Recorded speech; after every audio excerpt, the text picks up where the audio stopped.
Some stories are never finished. They're just filed away. Welcome to Chronicles of the Obscure, July 1954. Tokyo's Haneda Airport is a bustling gateway to a Japan still rebuilding after the war. Among the hundreds of travelers shuffling through customs is a man who looks entirely unremarkable. He is middle-aged, Caucasian, and dressed in a conventional suit. He speaks French as his primary tongue, but is fluent in Japanese and several other languages. When he reaches the customs desk, he presents a passport that appears entirely legitimate. It features official stamps from numerous world capitals. However, the officers stop when they see the name of the issuing nation, the Kingdom of Taured. To the officers, this name is a fiction. To the traveler, it is his home. In the next few hours, this encounter would spiral into one of the most enduring mysteries of the modern era. To understand this mystery, we have to examine what was left behind. Let's open the evidence locker for the man from Taured. First, the passport itself. Witnesses described it as a high-quality document, not some crude forgery. It contained stamps from previous visits to Japan, suggesting this man had traveled internationally using these papers for years without any incident. Why would it suddenly become a problem now? Second, there was the map confrontation. When customs officials produced a world map and asked the man to point to his home, he pointed directly to the area occupied by the Principality of Andorra, nestled between France and Spain. He was visibly shocked and insulted, claiming that Taured had existed for over 1,000 years and that the map in front of him was just plain wrong. He was adamant, almost offended, that his country was missing. Third, his belongings. The man carried a wallet full of several European currencies, which wasn't too unusual. But he also held checkbooks from a bank that no one had ever heard of. He insisted he was in Tokyo for a business meeting with a specific Japanese company, providing a name and contact information. This leads to our fourth piece of evidence, the disappearance. When the Japanese company was contacted, they stated they had absolutely no record of the man, his firm, or the meeting he claimed was scheduled. Perplexed and with no clear answers, immigration officials decided to detain him overnight. They moved him to a nearby hotel, placing him in a room high above the busy street. 2 guards were stationed at his door, the only exit.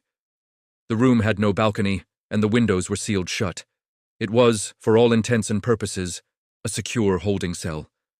Yet when the sun rose the next morning, the man was gone. His room was empty. His documents, which had been secured in the airport security office, had also vanished without a trace. The evidence creates several competing landscapes of what might have happened. Let's walk through them on the theory board. Theory 1 is the one that made this story a legend, the parallel universe. Proponents of this idea suggest the man accidentally slipped through a rift in space-time. He came from a version of Earth nearly identical to ours, but with one key difference. The country of Taured exists where we have Andorra.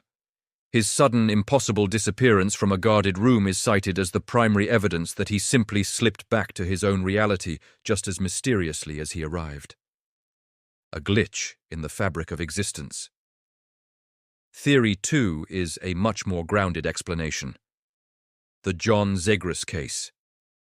Investigative historians digging into this mystery found official records of a man named John Allen Kuchar Zegrus, who was arrested in Tokyo in 1960, a few years after our story takes place. Zegrus was caught using a fake, self-made passport from a place he called Taured.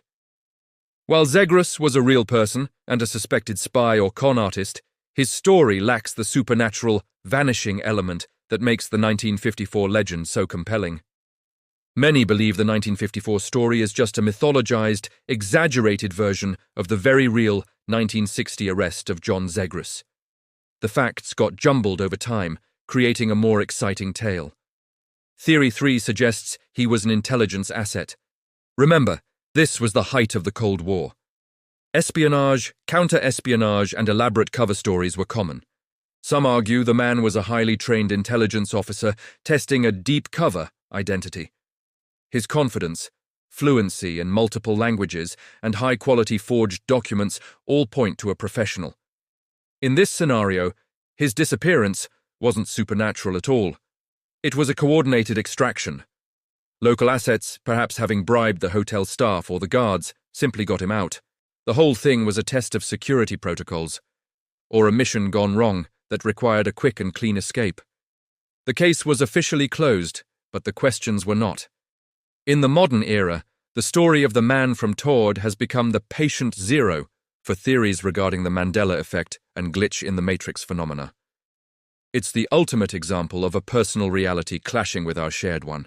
For decades, researchers and amateur sleuths have tried to find the original 1954 police or airport reports to verify the details, but they've come up empty. While the 1960 Zegrus records exist in the Japanese Diet's official archives, the specific dramatic details of a man vanishing from a 15th-floor hotel room in 1954 remain stubbornly elusive, found only in books and articles written years after the fact. This suggests that the story may be a perfect urban legend, one that contains enough specific detail to feel real, but just enough ambiguity to prevent it from ever being truly debunked. It lives in that fascinating space between documented history and digital folklore, passed down and embellished with each retelling.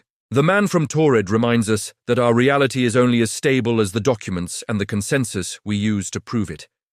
If a man can stand in an airport and confidently claim a home that is unt on any of our maps, we have to wonder how much of our own world is built on shared agreement rather than concrete, unchangeable fact. So, what do you believe happened at Haneda Airport all those years ago? Was he a traveler from another dimension, a true glitch in the Matrix? Or was he a clever spy caught in a lie he couldn't escape? Let us know your theory in the comments below. Comment glitch if you think he was from another reality, or spy if you believe it was a Cold War plot. Subscribe to Chronicles of the Obscure for more journeys into the lost and unexplained. Thanks for watching.